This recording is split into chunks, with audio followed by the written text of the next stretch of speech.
अगर आपके बच्चे को ऑटिज़म है तो सबसे ज़्यादा ज़रूरी उसके लिए क्या है? क्या आपका यह जानना कि उसे माइल्ड ऑटिज़म, मॉडरेट या फिर वर्चुअल ऑटिज़म है, या फिर यह जानना कि उसके लिए कौन सी थेरेपी ज़्यादा सही रहेगी। तो आज की इस वीडियो में जानेंगे कि कौन सी वो बातें हैं जो सबसे ज़्यादा ज़रूरी हैं आपके लिए जाननी, और जो आपके बच्चों की रिकवरी में आपको हेल्प कर सकती हैं।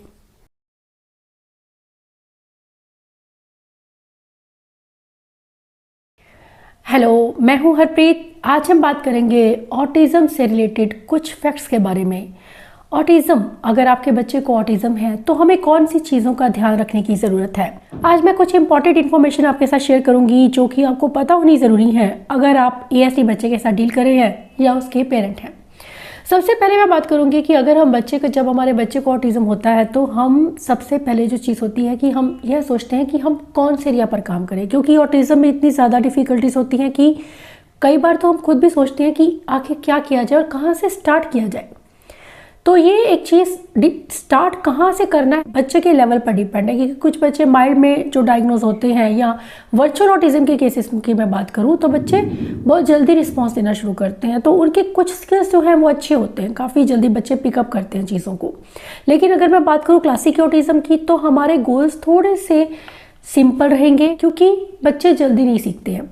तो इस एक चीज़ से हमें डिमोटिवेट नहीं होना है। जब भी हमारा बच्चा जो जिस भी कंडीशन में है उसे एक्सेप्ट कीजिए और उसके साथ काम शुरू कीजिए। ये सबसे पहला हमारा जो एक गोल होना चाहिए कि हमें बच्चे के साथ स्टार्ट करना है, कैसे भी करना है। क्या उसको माइल्ड ऑटिज़म है, मॉडरेट है, वर्चुअल है, ये पता करने में हम उलझ के रह जाते हैं, या फिर हम थेरेपीज़ को ढूंढते रह जाते हैं कि इसके लिए कौन सी थेरेपीज़ बच्चे के लिए अप्रोप्रिएट होंगी, इसे क्या सिखाया जाए। तो इस वजह से भी हम बहुत सारा वक्त बर्बाद कर देते हैं। कई बार हम खुद भी श्योर नहीं है कि बच्चे को ऑटिज़म है कि नहीं, लेकिन अगर आपको थोड़ा सा भी लगता है कि बच्चे को ऑटिज़म है तो आपको ज़रूरत होती है तुरंत उसके साथ इमीडिएटली काम करने की, क्योंकि जब आप बच्चे के अर्ली इंटरवेंशन बच्चे के साथ करते हो तो काफ़ी ज़्यादा चांसेस होते हैं कि आपका बच्चा रिकवर कर सकता है अगर बच्चे को आप घर पर ही उसको सही वेज में थेरेपीज दे रहे हैं। क्योंकि घर में एक ये चीज़ होती है कि बच्चा आपके पास ज़्यादा टाइम है। अगर थेरेपी सेंटर में बच्चा आपका जा रहा है उसके बावजूद भी ज़रूरत है आपको घर पर काम करने की। घर पर उसके लिए कुछ प्लान्स बनाइए कि मुझे ये चीज़ें बच्चे के साथ करनी है, क्योंकि आप अपने बच्चे को बहुत बेहतर जानते हैं। तो उसका कौन से एरियाज़ में उसको ज़्यादा प्रॉब्लम है। ऑटिज़म में ज़्यादातर बच्चों को सोशल एरियाज़ को लेकर डिफ़िकल्टीज होती हैं और हमें ज़रूरत होती है बच्चों के सोशल एरिया पर ही काम करने की। अब सोशल एरिया पर काम करना है क्या मतलब है कि आपके बच्चे का क्या लेवल है। अगेन ये डिपेंड करता है आपके बच्चे के लेवल पर। कुछ बच्चे हैं आई कॉन्टैक्ट, जॉइंट अटेंशन, या नाम को रिस्पॉन्ड करना, ये चीज़ें नहीं करते हैं, तो हमारा जो टारगेट होगा कि हम उन स्किल्स पर काम करें। लेकिन अगर आपका बच्चा ये चीज़ें करता है, आपको देखता है, थोड़ा अटेंशन भी देता है, तब हमारा टारगेट होता है कि हम बच्चे को ग्रीट करना सिखाएं, दूसरों के साथ में किस तरह से बात करनी है, ये चीज़ें सिखाएं। तो ये टारगेट्स हमारे चेंज होते रहेंगे। जो गोल्स हमने सेट करने हैं वो इसलिए चेंज होंगे क्योंकि वो हमारे बच्चे का क्या लेवल है उसके हिसाब से। और अगर आपका बच्चा सीख चुका है तो हमारे गोल नेक्स्ट लेवल में चले जाएंगे। ये हमें ध्यान देना है, क्योंकि जब आप रिपीटेडली एक चीज़ लगातार करवाते जा रहे हो, बच्चा कई बार उससे फेडअप हो जाता है। जब बच्चा चीज़ें सीख जाता है, बच्चे आपको बताते नहीं कि मुझे ये चीज़ आती है, ये हमें समझने की ज़रूरत होती है कि बच्चा वो चीज़ सीख गया। अगर आपके बच्चे ने एक चीज़ को 4 या 5 बार आपको सही से करके बता दिया है तो समझ लीजिए कि आपके बच्चे को वो चीज़ आ गई है। आप उस चीज़ को छोड़ सकते हैं और नई एक्टिविटी की तरफ मूव कीजिए, क्योंकि कई बार ऐसा होता है कि हम रिपीटेडली बच्चों को एक ही एक्टिविटी करवा रहे हैं, उससे भी बच्चों में एस्केप के बिहेवियर्स आने शुरू हो जाते हैं और उससे बच्चे के ब्रेन की ग्रोथ भी नहीं होती है। जैसे कि अगर आप एक स्टेप पर ही रुक गए हैं, बच्चे को वहीं पर आपने रोक दिया है, तो आप उसे नया कुछ नहीं सिखा रहे हैं, तो बच्चा वहीं पर रुका रहेगा। उससे क्या हो रहा है कि आपका बच्चा रिग्रेस हो रहा है। तो हमें ये चीज़ ज़रूर करनी है कि हम स्टेप बाय स्टेप बच्चे की लर्निंग पर काम करें और उसे लगातार सिखाते रहें उसके लेवल के अकॉर्डिंग। और इसमें जो बात आती है सबसे पहले सोशल बिहेवियर्स की, कि बच्चे को सोशल बिहेवियर्स हमें सिखाने हैं।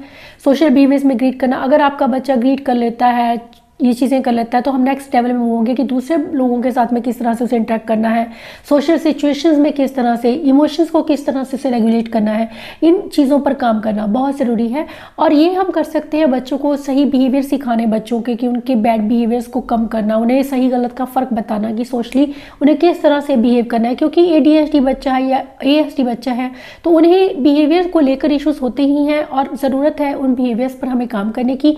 और उसके लिए ज़रूरी है कि हम बच्चे को सही और गलत बिहेवियर सिखाएं, सोशली अप्रोप्रिएट कौन से बिहेवियर है, उसके लिए हम सोशल स्टोरीज की हेल्प ले सकते हैं। सोशल स्टोरीज क्या होती है? सोशल स्टोरीज में आप बच्चे के पिक्चर्स को यूज़ कर सकते हैं या विजुअल्स को यूज़ करना। विजुअल्स को यूज़ करके हम स्क्रिप्टिंग करते हैं, जिसमें हम लिखते हैं कि हमें इस तरह से, बच्चे के पर्सपेक्टिव से वो बनती हैं कि मुझे इस तरह से करना है तो तब मुझे लोग पसंद करेंगे, या मुझे इस तरह से नहीं करना है क्योंकि ये सही नहीं है। तो ये चीज़ें हम बच्चे के पर्सपेक्टिव से सोचकर इन्हें सोशल स्टोरी कहते हैं। और सोशल स्टोरीज आप घर पर भी बना सकते हैं ताकि बच्चा उन्हें ईजिली समझ पाए और सही से बिहेव करना सीख पाए। दूसरी चीज़ होती है कि हम चाहते हैं कि हम कहते हैं बच्चे को कि चलो वो ग्लास उठा के दे दो। अब एक सिंपल सी कमांड है, बच्चा आपको उठाकर ग्लास नहीं दे रहा है तो आप क्या करते हैं? आप खुद से उठाकर ग्लास ले लेते हैं। बच्चे को अगर हमें सिखाना है तो हमें उसका हाथ पकड़ के ग्लास को अपने पास लेकर आना है, ग्लास दे दो, फिर उसके हाथ से ग्लास आपने ले लेना है। तो ये एक चीज़ बच्चे को बताती है कि मुझे जो उन्होंने बोला है मुझे इस तरह से करना है, क्योंकि मॉडलिंग इज़ वेरी इंपॉर्टेंट। जब आप स्पेशली बच्चे को कोई नया बिहेवियर सिखा रहे हैं, ABA में भी अगर मैं ABA थेरेपी की भी बात करूँ तो हम बच्चे को जब भी कोई नया स्किल सिखाने की बात करते हैं तो पहले हम बच्चे को वो चीज़ें मॉडल करके बताते हैं, जिसे हम कहते हैं कि मॉडलिंग प्रॉम्प्ट करके बताना, मॉडलिंग प्रॉम्प्ट के थ्रू बताते हैं। इसे हम मॉडलिंग प्रॉम्प्ट इसलिए कहते हैं कि बच्चा हमें देखकर सीख जाए। जैसे हमने बच्चे को इमिटेशन हम बच्चों को सिखाते हैं कि डू दिस, ऐसा करो, तो बच्चा आपको देखकर ऐसा कर रहा है, दैट मीन्स कि वो आपको देखकर सीख रहा है। ये सीधी मॉडलिंग प्रॉम्प्ट है। और अगर हम बच्चे को कोई कमांड फॉलोइंग पर काम कर रहे हैं और बच्चा आपकी कमांड को नहीं समझ पा रहा है तो तब भी हम बच्चों को इस तरह से उन्हें प्रॉम्प्ट करके फुली बताते हैं कि इस तरह से आपको करना है। बच्चा जब देखता है तो सीखता है, और इस तरह से बच्चे आपके बिहेवियर्स को देखकर सीखना शुरू कर देते हैं। इसीलिए हम इमिटेशन की जो रोल है उसको बहुत इंपॉर्टेंट मानते हैं बच्चों की लर्निंग में, उनके सोशल बिहेवियर सीखने में। उनकी इन्वायरमेंटल लर्निंग के बारे में बात करूं तो बच्चों के लिए मॉडलिंग जो है वो बहुत ज़रूरी है। और आप उन्हें हर एक चीज़ करके बताइए कि इस तरह से, अगर मान लीजिए आपने बोला कि ब्लॉक डालो कंटेनर में, एक सिंपल सी कमांड है। अब बच्चा आपका नहीं जानता कि करना कैसे है मुझे काम, जिसे कहते हैं कि बच्चा समझता ही नहीं कि एग्जीक्यूटिव फंक्शनिंग, जिसे हम कहते हैं कि प्लानिंग करना, ऑर्गेनाइज करना, कि मुझे इस तरह से ब्लॉक उठाना और रखना है, बच्चे नहीं समझते हैं। तो या फिर कई बार कमांड को नहीं समझ पाते हैं, तो उस चीज़ को समझाने के लिए ज़रूरी है कि आप ब्लॉक को अंदर डालिए कंटेनर के, और उसे बोलिए कि डू दिस, ऐसा करो, देखो ऐसे करना, ब्लॉक डालो। जब आपने बोला कि ब्लॉक डालो तो बच्चा समझ जाता है कि ब्लॉक को उठाना है और डालना है। अब इससे आप बच्चों की स्पीच पर भी काम करते हैं कि ब्लॉक को उठाओ, डाल दो कंटेनर में। आप जितना भी आप बच्चे को एक्सपोजर दे रहे हैं, आप बच्चे को बता रहे हैं, बच्चे उन चीज़ों को धीरे धीरे समझना शुरू करते हैं। कि अगर आप पेरेंट हैं बच्चे के, ऑटिज्म है आपके बच्चे को, तो ज़रूर आपको मॉडलिंग प्रॉम्प्ट की ज़रूरत पड़ेगी बच्चों को नए बिहेवियर्स सिखाने के लिए। थर्ड वन जो चीज़ होती है कि कई बार हम सोचते हैं कि हमारा बच्चा एकेडमिकली बहुत अच्छा परफॉर्म करे, हम चाहते हैं कि हमारा बच्चा सीखे, लेकिन एकेडमिक का भी ये होता है कि एकेडमिक हर एक बच्चा नहीं कर पाता है। कुछ बच्चों को राइटिंग डिफ़िकल्टीज इतनी ज़्यादा होती है कि बच्चे लिखना ही नहीं चाहते, और हम उन्हें लगातार फोर्स करते हैं इन चीज़ों के लिए। तो हमें क्या करना है? हमें वो चीज़ें करवानी है जो उनके बस की है और जो उन्हें सिखाना बहुत ज़रूरी है, जिसमें मैं बात करूंगी इंडिपेंडेंट स्किल्स की। बच्चों को इंडिपेंडेंट बनाना पहले शुरू कीजिए, आप अर्ली एज से ही बच्चों को शुरू कर दीजिए कि बच्चा आगे चलकर खुद से इंडिपेंडेंट हो पाए। क्योंकि लिखना पढ़ना जो है वो ज़रूरी है, लेकिन वो सेकेंडरी है। हमारी जो फर्स्ट बच्चे की कंडीशन है कि हमारा बच्चा इंडिपेंडेंट हो जाए, किसी पर डिपेंड ना हो, ये बहुत ज़रूरी है। और उसके लिए आपको शुरुआत करनी है कि बच्चे को हम सेल्फ हेल्प स्किल सिखाएं। बच्चे को हाथ धोना, शुरुआत से ही आप ये चीज़ें सिखानी शुरू कीजिए, ब्रशिंग करना, हाथ धोना, धीरे धीरे ब्रीदिंग करना। तो ये चीज़ें बच्चे धीरे धीरे सीखते हैं। ऐसा नहीं है कि बच्चे नहीं सीखेंगे, उन्हें वक्त बहुत लगता है। इसीलिए अर्ली जितना जल्दी आप शुरू कर दें बच्चे के साथ में ये चीज़ें, उतना ही बच्चे के लिए अच्छा है। खासकर बच्चे को खाना कैसे खाना सिखाना है, या बच्चे को पानी कैसे लेना है अपने आप से। सेल्फ हेल्प की बात करती हूँ मैं, कि यहाँ से आप बच्चा अपने आप से चीज़ें ग्लास में बॉटल उठाकर पानी ग्लास में डालकर खुद से पी सके। तो ये चीज़ें बच्चों को इंडिपेंडेंट बनाती हैं और बच्चों में बिहेवियर इश्यूज़ को भी कम करती हैं। उनमें कॉन्फिडेंस आता है कि मैं ये चीज़ खुद से कर सकता हूँ। तो ये चीज़ें बच्चे को, चाहे यहाँ मैं बात करूँ बेदिंग की, ब्रशिंग की या फिर ईटिंग की, ये सभी चीज़ें, ग्रूमिंग स्किल्स की, ये सभी चीज़ें बच्चों को सिखाना ज़रूरी है ताकि बच्चे इंडिपेंडेंट हो सकें। एक और चीज़ होती है कि हम बच्चे को कहते हैं कि जाओ शूज़ लेकर आओ, ले आया है तो ठीक है, हम वेट नहीं करते, हम जल्दी से जाकर खुद ही शूज़ ले आते हैं। हमें ये चीज़ नहीं करनी। ये बच्चों को इंडिपेंडेंस में बहुत बड़ी रुकावट है कि बच्चे को हम थोड़ा सा प्रोसेसिंग का टाइम दें, क्योंकि ऑटिज्म में बच्चों की प्रोसेसिंग डिलेड होती है। इसीलिए जो हमने शब्द बोले हैं, जो वर्ड्स बोले हैं, उन्हें समझने में कई बार बच्चे को वक्त लगता है। तो हो सकता है आपका बच्चा 2 मिनट बाद बात माने। गुरजोत ऐसा ही करता है कि उसे थोड़ा वक्त लगता है। अगर मैं उसे बोल रही हूँ कि जाओ वॉशरूम का डोर बंद करके आओ, तो वो 2 मिनट के बाद सुनकर खुद बंद कर देगा। लेकिन अगर मैं वेट नहीं करूँगी, खुद बंद कर दूंगी, तो बच्चे कभी भी इंडिपेंडेंट नहीं होते हैं, बच्चे सीख ही नहीं पाते हैं। तो हमें ये चीज़ ज़रूर करनी है कि हम थोड़ा वेट करें, बच्चे को अपॉर्चुनिटी दें कि वो खुद से करे। अगर करेगा ठीक है, नहीं करेगा तो खुद जाकर उससे हम करवाएंगे, ये नहीं कि हम खुद करेंगे। जितना ज़्यादा आप बच्चे को हेल्प करते जाते हैं, उसे सपोर्ट करते जाते हैं, उतना ही बच्चे में इंडिपेंडेंस कम होने लगती है। बच्चे आप पर ज़्यादा डिपेंड हो जाते हैं और हमें ये चीज़ नहीं करनी है। हमें अगर लगता है कि हमारा बच्चा ये काम खुद से कर लेता है, तो हमें ज़्यादा उसको हेल्प करने की ज़रूरत नहीं है। हम दूर से खड़े होकर उसे ऑब्जर्व कर सकते हैं, ज़रूरत पड़े तो उसको हेल्प कर सकते हैं। लेकिन अगर हम खुद से ही सब कुछ करने लगते हैं, तो उससे बच्चे कभी भी कोई चीज़ नहीं सीख पाते हैं। बच्चे के बिहेवियर इश्यूज हैं तो उस टाइम रुक जाइए, थोड़ी देर बाद लेकर, लेकिन बैठे ज़रूर, काम ज़रूर करवाइए। क्योंकि ये चीज़ें जो बिहेवियर्स हैं, कई बार इस वजह से भी होती हैं, ये बिहेवियर्स बढ़ते हैं क्योंकि बच्चे काम ही नहीं करना चाहते हैं। तो बच्चे को लगता है कि अब ये काम से मेरी छुट्टी होगी, लेकिन जब ये समझ जाता है बच्चा कि मुझे ये काम करना ही है, अब नहीं तो थोड़ी देर बाद मम्मा करवाएगी, तब बच्चों में ये बिहेवियर्स अपने आप कम होने लगते हैं। एस्केप के बिहेवियर्स की यहाँ बात करूँगी, तो अवॉइडेंस और एस्केप को कम करने के लिए बहुत ज़रूरी है कि आप बच्चों के लिए रूटीन ज़रूर बनाएं कि उसे डेली काम करना ही है। नो मैटर कि टाइम आप कितना दे रहे हैं, 10 या 15 मिनट कर दीजिए। बच्चे के मूड, उसके हेल्थ इश्यूज़ हैं तो 5 से 10 मिनट कर दीजिए। अगर ज़्यादा हेल्थ इश्यूज़ हैं तो कोई बात नहीं, लेकिन अगर इश्यूज़ ज़्यादा नहीं हैं तो कम से कम 15 से 20 मिनट उसे ज़रूर लेकर बैठिए, ताकि बच्चे को काम करने की आदत बनी रहे। नेक्स्ट है बिहेवियर मॉडिफिकेशन। अब एक बिहेवियर मॉडिफिकेशन बहुत ज़रूरी चीज़ है कि बच्चे को बिहेवियर्स को हम कहाँ से जज करें, कि कैसे जज करें, कि इसके क्या फंक्शन है। क्योंकि बिहेवियर की कई वजह होती हैं। स्पेशली अगर आपका बच्चा नॉन वर्बल है तो बिहेवियर को समझना कई बार काफ़ी मुश्किल हो जाता है, क्योंकि बच्चे बहुत फ्रस्ट्रेट होते हैं और अग्रेसिव बिहेवियर्स करते हैं। और बिहेवियर्स प्रॉब्लम बिहेवियर्स हो सकते हैं, स्टिमिंग बिहेवियर्स हो सकते हैं। अलग अलग तरह के बिहेवियर्स के लिए हमें अलग अलग तरह की स्ट्रेटजीज को यूज़ करने की ज़रूरत होती है। बच्चे का बिहेवियर किस वजह से हुआ, उस चीज़ को, उस सिचुएशन को अंडरस्टैंड कीजिए, ऑब्जर्व कीजिए कि बच्चा क्यों कर रहा है। जब हम क्यों का मतलब समझ जाते हैं तो हम बिहेवियर को सही से डील कर पाते हैं। तो ये एक चीज़, कई बार अटेंशन देने से बिहेवियर बढ़ रहा है तो हम अटेंशन देना बंद कर दें, या हम अटेंशन बिल्कुल नहीं दे रहे हैं, उससे बढ़ रहा है तो थोड़ा अटेंशन देना हमारा उसमें जाना ज़रूरी है। स्पेशली अगर आपका बच्चा खुद को हिट कर रहा है, दूसरों को मार रहा है, तब ज़रूरी होता है कि हम बच्चे को उस जगह पर रोकें और उसे सही बिहेवियर, सही जगह पर उसके बिहेवियर को रीडायरेक्ट करें। जैसे कि बच्चा हिटिंग करता है तो उसे पंच बैक दिया जा सकता है पंच करने के लिए।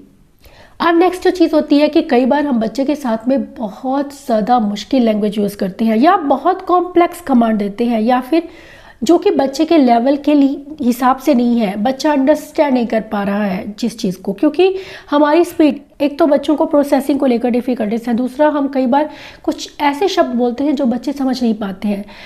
अपने शब्दों को जितना सरल हो सके, जितना सिंपल हो, उतनी सिंपल लैंग्वेज को यूज़ कीजिए। जितना इजी टू अंडरस्टैंड होगा बच्चे के लिए, उतना ही बच्चा आपकी बात को समझेगा और बोलने के चांसेस भी ज़्यादा होंगे। क्योंकि कई बार डबल लैंग्वेज हम बोलते हैं, हिंदी बोल रहे हैं, इंग्लिश बोल रहे हैं, या अपनी कोई स्टेट की लैंग्वेज है जो बोल रही हैं, किसी भी तरह की हम लैंग्वेज बोल रहे हैं, तो कोशिश कीजिए एक ही लैंग्वेज में हम बात करें और जो बच्चा उसे अंडरस्टैंड कर पाए। इससे बच्चों में स्पीच के चांसेस भी ज़्यादा बढ़ते हैं, क्योंकि जब बच्चे समझना शुरू करते हैं तभी बोलना शुरू करते हैं। इसके साथ ही उन्हें चॉइस देना बहुत ज़रूरी है। चॉइसेस इसलिए देते हैं ताकि बच्चे को कोई भी काम है, अगर मैं यहाँ बात करती हूँ कम्युनिकेशन को बढ़ाने की, बच्चों में कम्युनिकेशन बढ़ाया जाए, बच्चे आपको खुद से एक्सप्रेस करना शुरू करें, तो उसके लिए एक एक्सप्रेस करने का एक सबसे बड़ा अच्छा तरीका है कि आप बच्चे को चॉइसेस दीजिए कि आपको ये पहनना है या ये पहनना है। इवन कि आप कपड़े भी बच्चे को दे रहे हैं, उसे चूज़ करना आए कि मुझे ये चीज़, या फिर खाने में आप क्या खाना चाहते हो, आप उसे ऑप्शन दे सकते हो। आप उसे पीने में ऑप्शन दे सकते हो कि आपको क्या चाहिए, जीरा वाटर चाहिए या आपको जूस चाहिए,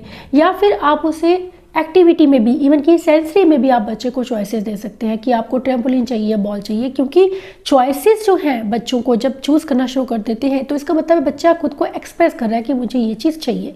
तो इससे बच्चे अपने आप को एक्सप्रेस करना जब शुरू कर देते हैं तो बच्चों में बिहेवियर इश्यूज अपने आप कम होने लगते हैं। अब अगर मैं बात करूं कि हम बच्चे को जब लिखना सिखाते हैं, बहुत ज़्यादा प्रॉब्लम होती है बच्चों को। अबाउट 60 to 70% बच्चे हैं जिन्हें राइटिंग को लेकर डिफ़िकल्टीज होती हैं ऑटिज्म में।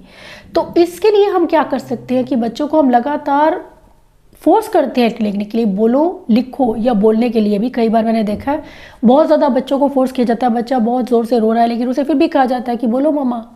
ये चीज़ें हमें नहीं करनी है, क्योंकि हम अपने बच्चे की लिमिटेशंस जानते हैं कि हमारे बच्चे को ऑटिज़म है, उसको अलग अलग जगह पर डिफ़िकल्टीज हो सकती हैं। उन डिफ़िकल्टीज़ को असेस कीजिए कि मेरा बच्चा अगर लाख गुस्सा करने के बावजूद भी ये चीज़ नहीं कर पा रहा है, इट मीन्स कि वो जानता ही नहीं कि करना कैसे है।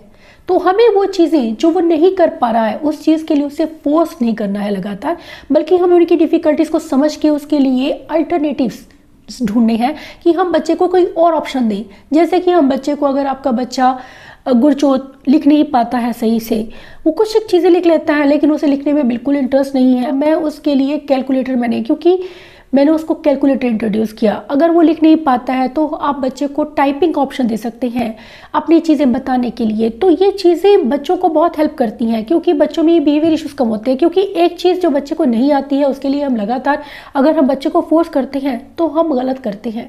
हमें कोई और अल्टरनेटिव ढूंढने की ज़रूरत है। अपने बच्चों के बिहेवियर की वजह को जानिए और उसके लिए प्रॉपर ऑप्शन ढूंढिए कि मुझे किस तरह से क्योंकि एक्सप्रेस करना बहुत ज़रूरी है। अगर आप बच्चे को एक्सप्रेशन का कोई वे नहीं मिलता है तब प्रॉब्लम बिहेवियर्स बहुत ज़्यादा बढ़ सकते हैं। तो हमें, अगर आपका बच्चा लिखने में प्रॉब्लम है, उसको मैथ्स स्किल्स में प्रॉब्लम है, तो आप उसको कैलकुलेटर दे सकते हैं। और अगर आपके बच्चे को लिखने में प्रॉब्लम है तो आप उसे टाइपिंग सिखा सकते हैं, जिससे कि बच्चे ईजिली अपनी चीज़ों को, अपनी बातों को एक्सप्रेस कर पाएँ। इसके अलावा ज़रूरी है कि एक्सपेक्टेशंस को बच्चे के हिसाब से रखिए। बहुत ज़्यादा हाई मत रखिए कि बच्चे को ये चीज़ें सीख जाएगा, अगर नहीं सीख पाया तो हम डिप्रेस हो गए कि हमारा बच्चा तो सीख ही नहीं पाया है। तो हर एक बच्चा अपने हिसाब से, अपनी स्पीड से सीखता है, अपने लेवल के हिसाब से सीखता है। तो हमें डिप्रेस होने की ज़रूरत नहीं है, बल्कि उस गोल को और ब्रेक कीजिए और सिंपल कीजिए ताकि बच्चा उसे ईजिली सीख पाए। नेक्स्ट है कि जनरलाइजेशन पर काम करना बहुत ज़रूरी है, क्योंकि जो चीज़ें हमने बच्चे को सिखा दी हैं, अगर उसे हम नेचुरल एनवायरनमेंट में हमने बोला है ग्लास दे दो, बच्चे ने टेबल से उठाकर ग्लास दिया, अगर हमने किचन से ग्लास लाने के लिए बोला है और बच्चा नहीं दे रहा है तो इसका मतलब बच्चे को उस चीज़ की जनरलाइजेशन नहीं है। जनरलाइजेशन बहुत ज़रूरी है ताकि बच्चे को पता हो कि मुझे अलग सेटिंग में, अलग एनवायरनमेंट में भी वो चीज़, वो कमांड को फॉलो करना बच्चे को ज़रूर आना चाहिए। इससे बच्चों में जो, जिसे कहूँ कि समझ, अंडरस्टैंडिंग बढ़ती है ना। जो चीज़ आपको और ऐड करनी है वो है विजुअल्स को ऐड करना। जितना आप विजुअल्स और जेस्चर्स को ऐड करते हैं, वहाँ जाओ, बच्चे को वहाँ जाना है तो आप वहाँ जाओ बोल रहे हो, आप वहाँ जाओ बोल रहे हो तो आप बता रहे हो कि वहाँ जाना है बच्चे को, तो बच्चा समझ जाता है।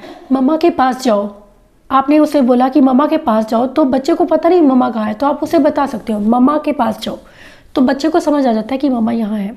तो जितना आप विजुअली बच्चे को, आप नॉन वर्बल लैंग्वेज को यूज़ कीजिए, नॉन वर्बल कम्युनिकेशन को यूज़ कीजिए, जेस्चर्स को यूज़ कीजिए, या फिर आप बच्चे को विजुअल भी दिखा सकते हैं। उससे भी बच्चों को काफ़ी हेल्प मिलती है आपकी बातों को समझने में। उनके साथ में एक पॉजिटिव बॉन्डिंग बनाना सबसे ज़्यादा ज़रूरी है, क्योंकि जब आप बच्चे के वो एक ऑर्डर देते हैं, एक ऑर्डर की तरह बात कहते हैं कि मानने के लिए कि जाओ ग्लास लेकर आओ, और एक होता है कि हम सपोर्ट करके, हम हमेशा उसके लिए रेडी हैं उसे हेल्प करने के लिए, तो ये एक चीज़ भी बच्चों में कॉन्फिडेंस को बिल्ड करती है।